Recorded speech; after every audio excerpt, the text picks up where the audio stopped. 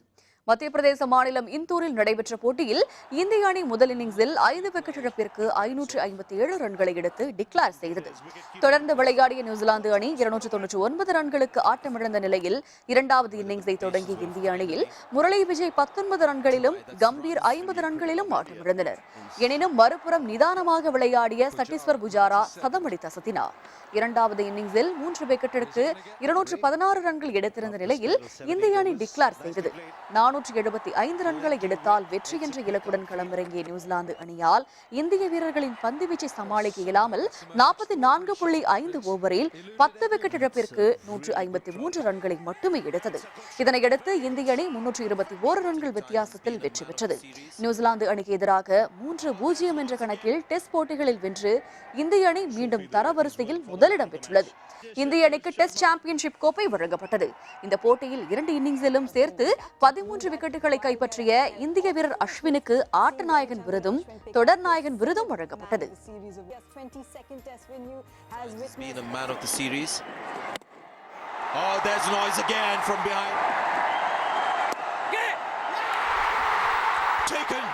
Ashwin takes the catch, fitting end to this innings. West Indies all out 153. I beg your pardon. Where am I going with this? New Zealand all out 153. மீண்டும் தலைப்புச் செய்திகள். பயங்கரவாதத்துக்கு எதிராக ஒன்றிணைய வேண்டும். தசரா விழாவில் பிரதமர் மோடி பேச்சு.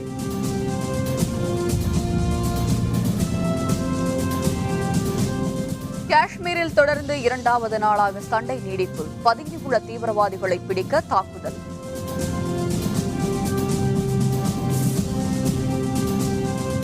காவிரி வல்லுநர்கள் குழுவுடன் தலைமை செயலர் சந்திப்பு. தமிழகத்தின் நீர் தேவை பற்றி வலியுறுத்தல்.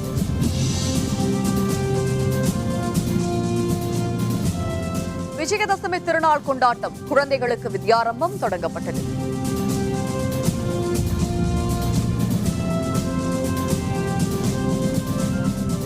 இத்துடன் வேந்தரின் ஒருநாள் ஒரு பொழுது இரவு செய்திகள் நிறைவடைந்தன. மீண்டும் இரவு 10 மணிக்கு கண்ணுறங்கும் வேளை இரவு செய்திகளில் சந்திப்போம். வணக்கம்.